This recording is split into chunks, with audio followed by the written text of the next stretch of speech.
नमस्कार दोस्तों, आप सभी का स्वागत है YouTube चैनल बीट द रस पर। दोस्तों इस वीडियो में हम बात करने वाले हैं यस बैंक के शेयर के बारे में, क्योंकि 8 दिसंबर 2020 को इस शेयर ने अपर सर्किट लगाया। इस वीडियो के माध्यम से हम इसका फंडामेंटल एनालिसिस करेंगे और साथ ही इसका एक महीने का चार्ट पैटर्न देखेंगे, होल्डिंग्स देखेंगे और वो कौन सा ऐसा न्यूज रहा इस शेयर के बारे में जिसकी वजह से इस शेयर ने अपर सर्किट लगाया। इसके अलावा मैं इस वीडियो में कवर करने की कोशिश करूंगा, आपको एक अच्छा आइडिया मिल सके, उसके बेसिस पे आप अपना डिसीजन ले सके कि क्या ये राइट टाइम है इस शेयर को बाई करने के लिए। वैसे किसी जमाने में ये शेयर काफी शानदार हुआ करता था और ये करीब 404 रुपया पे ट्रेड हो रहा था, लेकिन ये बीच में इंसॉल्वेंसी वगैरह के केस में फंसने के बाद टूटते टूटते 5 रुपया के आसपास पहुंच गया था। फिलहाल ये करीब 17 या 18 रुपया के आसपास ट्रेड कर रहा है। मुझे विश्वास है कि ये पूरी एनालिसिस देखने के बाद निश्चित ही आप अपना माइंड मेकअप करने में सफल हो जाएंगे। इसमें फिलहाल इन्वेस्ट किया जा सकता है या नहीं किया जा सकता है। दोस्तों यहाँ पे मैं ऐड करना चाहूंगा, पिछले दिनों मैंने DHFL और JP एसोसिएट जैसे पेनी शेयर पे वीडियो बनाया था और DHFL पे जब वीडियो बनाए उसके बाद से कंटिन्यू DHFL पे अपर सर्किट लगते जा रहा है और साथ ही JP एसोसिएट का एनालिसिस करके भी मैंने शेयर कर रखा है। अगर आपने नहीं देखा है तो ये दोनों वीडियो डिस्क्रिप्शन बॉक्स में मैंने डाल रखा है, वहां से जाके आप देख सकते हैं। दोस्तों आइए स्टार्ट करते हैं ये वीडियो। सबसे पहले हम आते हैं NSE के वेबसाइट पे, जहां पे आप देख सकते हैं यस बैंक लिमिटेड का डिटेल दिया हुआ है और यहाँ पे हम देखने समझने की कोशिश करते हैं कि आखिर 8 दिसंबर 2020 को इसके कितने शेयर ट्रेड हुए, कितने डिलीवर हुए। जैसा कि आप स्क्रीन पे देख सकते हैं, जो टोटल क्वांटिटी ट्रेड हुआ था 8 दिसंबर 2020 को वो 56 करोड़ 27,48,066 रहा है। डिलीवर्ड क्वांटिटी हुआ है वो करीब 20 करोड़ 20,67,228 है और परसेंटेज वाइज अगर हम जाएं तो ऑलमोस्ट ये 36% रहा है। निश्चित ही यहाँ पे कोई ना कोई ऐसा पॉजिटिव न्यूज है जिसकी वजह से आज की तारीख में इस शेयर ने अपर सर्किट लगाया है। अगर इसके 52 वीक हाइक देखें तो यहाँ पे देख सकते हैं कि 87.30 रहा है 18 मार्च 2020 को। वहीं पे 52 वीक लो की अगर हम बात करें तो 52 वीक लो इसका 5 रुपया 65 पैसा रहा है 6 मार्च 2020 को। इस पीरियड में बहुत सारी चीजें और बहुत सारी एक्टिविटीज हुई थी इस बैंक में इंसॉल्वेंसी की वजह से, जिसकी वजह से इसके शेयर बहुत ज्यादा टूट गए थे।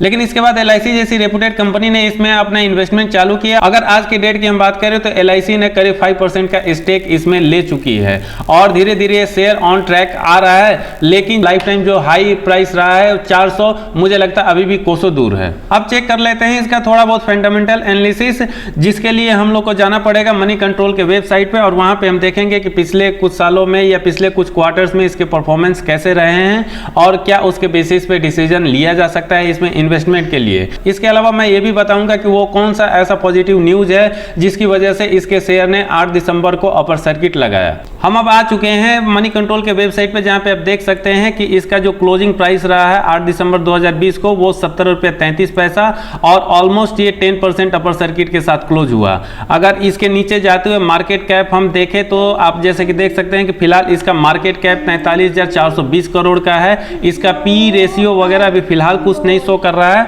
लेकिन अगर बुक वैल्यू यहाँ पे देखें तो बुक वैल्यू करीब 14.66 रुपीज है। तो यहाँ पे कहा जा सकता है कि इसका जो करंट मार्केट प्राइस है वो ऑलमोस्ट बुक वैल्यू के आसपास है। इन्वेस्टर ओपिनियन देखें तो करीब 507 इन्वेस्टर्स ने अपना ओपिनियन शेयर किया है, जिसमें से 89% लोगों ने रिकमेंड किया है इस शेयर को बाई करने के लिए, 7% लोगों ने रिकमेंड किया है सेल करने के लिए, वहीं पे 4% लोगों ने रिकमेंड किया है होल्ड करने के लिए। नीचे चलते हुए अब यहाँ पे हम देख लेते हैं कि इसके पिछले कुछ क्वार्टर्स और पिछले कुछ सालों का परफॉर्मेंस कैसा रहा है और इसका कैसा परफॉर्मेंस हो सकता है उसके बेसिस पे आने वाले फ्यूचर में। मैं यहाँ पे एनुअल रिपोर्ट और हाफ ईयरली रिपोर्ट चेक करना चाहूंगा और उसी के बेसिस पे हम देखेंगे कि पिछले कुछ सालों में कंपनी ने कैसा परफॉर्मेंस किया है। अगर एनुअल रिपोर्ट देखें तो निश्चित ही पिछले 5 सालों में इस कंपनी का परफॉर्मेंस काफी खराब दिखेगा, क्योंकि इसी पीरियड में ये बैंक इंसॉल्वेंसी केस में चला, जिसकी वजह से इसके शेयर के प्राइस काफी टूट चुके थे। मार्च 2016 में जो इसका इंटरेस्ट अर्न, चूंकि बैंक है तो इसका काम है पैसे का लोन देना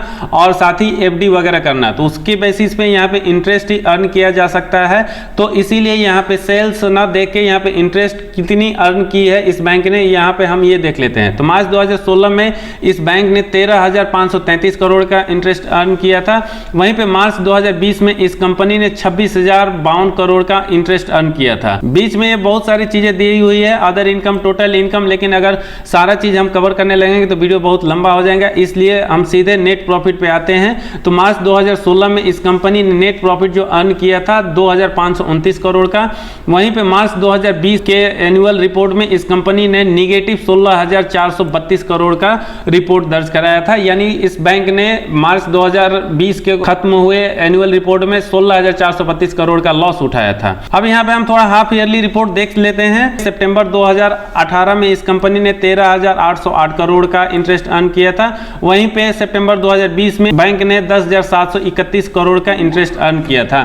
यानी यहाँ पे डिटोरिएशन दिख रहा है और निश्चित है कि इस बैंक में जैसे पिछले कुछ सालों में न्यूज आया उसकी वजह से ये होना तो संभव ही था। नेट प्रॉफिट की बात करें तो नेट प्रॉफिट यहाँ पे देख सकते हैं कि सितंबर 2018 में 2,217 करोड़ का नेट प्रॉफिट हुआ था। मार्च 2019 में 507 करोड़ का लॉस, सितंबर 2019 में 533 करोड़ का लॉस, मार्च 2020 में 22,195 करोड़ का लॉस। और ये वही पीरियड था जिसमें इस बैंक ने अच्छा खासा लॉस उठाया था।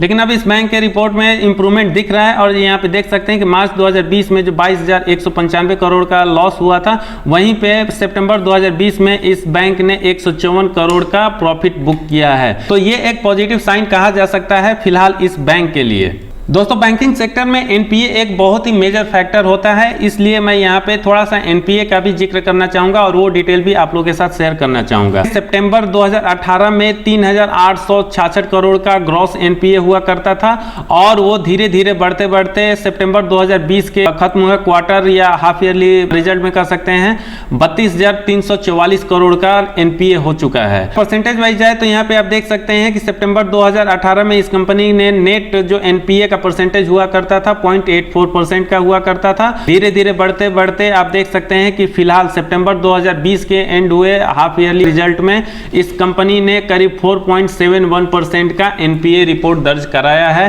तो ये बैड न्यूज हो सकता है क्योंकि एनपीए बढ़ने का मतलब है आपका बैंक में लिक्विडिटी का कमी, बैंक ने जो पैसा दे रखा है अपने बोरोवर्स को वहां से पैसा मिलने में बैंक को तकलीफ आ रही है और यहाँ पे लॉस होने की पॉसिबिलिटी ज्यादा बढ़ जाती है। मनी कंट्रोल वेबसाइट के माध्यम से ही हम यहाँ पे चेक कर लेते हैं कि इसका फिलहाल शेयर होल्डिंग का पैटर्न क्या रहा है परसेंटेज वाइज। दिसंबर 2019 में करीब प्रोमोटर्स की जो होल्डिंग हुआ करती थी 8.33% हुआ करती थी। जुलाई 2020 आते आते ये 0% हो गई है क्योंकि रीजन हम सबको पता है। FII दिसंबर में जो 15.17% हुआ करता था फिर से 13.72% रह गया है।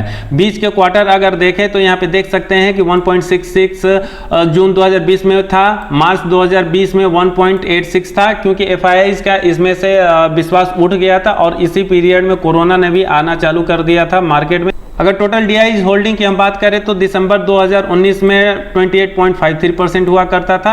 ये जो बढ़ते बढ़ते फिलहाल जुलाई 2020 में 69.68% हो गया है। फाइनेंशियल इंस्टीट्यूशन इन्वेस्टमेंट परसेंटेज की हम बात करें तो जो दिसंबर 2019 में 0.42% हुआ करता था और ये बढ़ते घटते 41.99% हो गया, यानी करीब 42% के आसपास है। इंश्योरेंस कंपनी की होल्डिंग की अगर हम बात करें तो दिसंबर से कंपेरिजन करने में यहाँ पे भी डिटोरिएशन दिख रहा है, लेकिन अगर हम कंपैरिजन मार्च 2020 के क्वार्टर और जून 2020 के क्वार्टर से करें तो यहां पे भी अच्छा खासा इंप्रूवमेंट दिख रहा है क्योंकि इसी पीरियड में LIC जो कि एक इंश्योरेंस कंपनी है अपना स्टेक बढ़ाया है और ऑलमोस्ट अगस्त तक आते आते LIC ने करीब अपना स्टेक 5% का कर लिया है।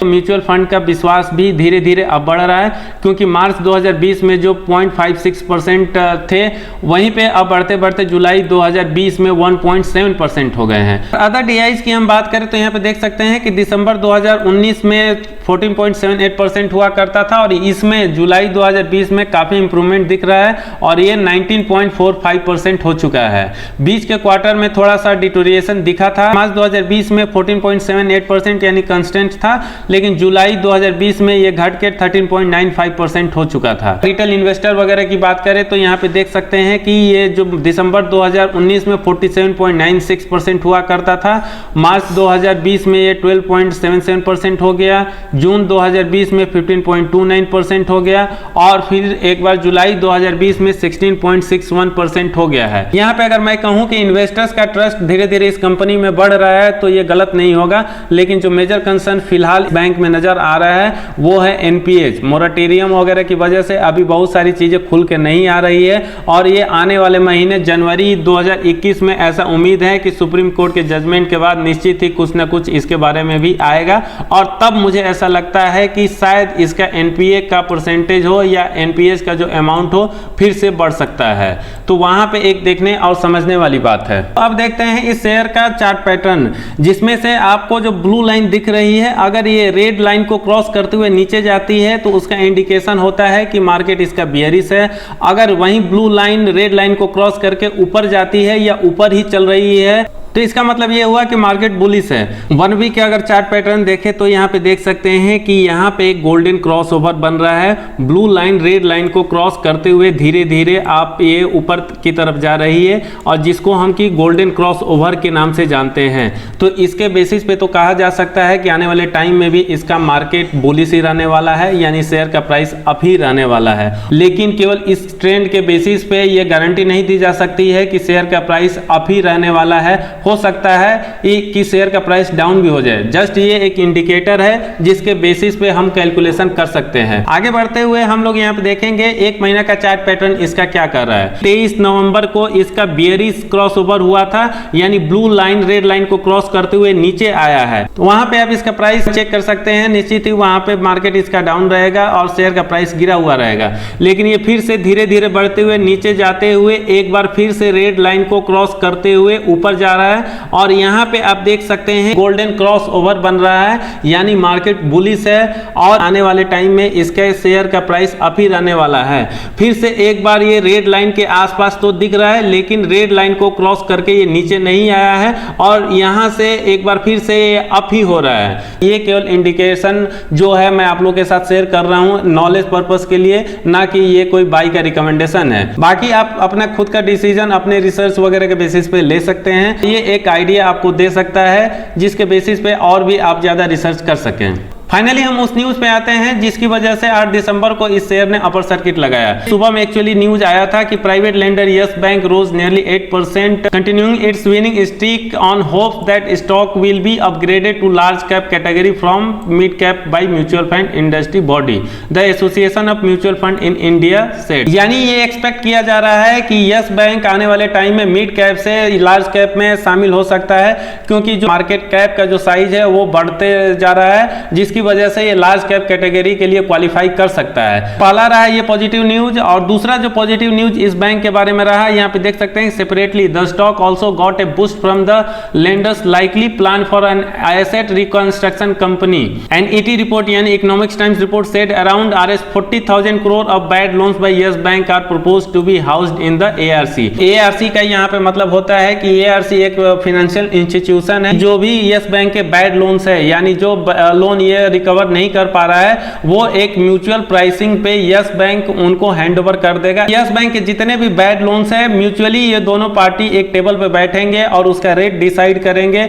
और फिर उस रेट में यस बैंक वो सारे बैड लोन्स को एआरसी को सेल आउट कर देगा। ये रहे दो पॉजिटिव न्यूज जिसकी वजह से 8 दिसंबर को इस शेयर ने अपर सर्किट लगाया।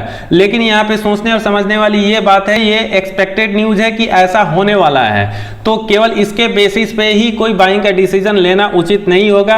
लेकिन मैं यहाँ पे कहना चाहूंगा कि चूंकि इस शेयर का प्राइस काफी कम है तो आप यहाँ पे 100-150 शेयर का दाव लगा सकते हैं, बशर्ते उस पैसे का अगर थोड़ा बहुत नुकसान भी हो तो आप पे बहुत ज्यादा इंपैक्ट ना पड़े। ये वीडियो आपको कैसा लगा कमेंट करके जरूर बताएं। अगर वीडियो पसंद आया तो लाइक और शेयर करना ना भूले। आज के वीडियो में इतना ही, धन्यवाद, जय हिंद।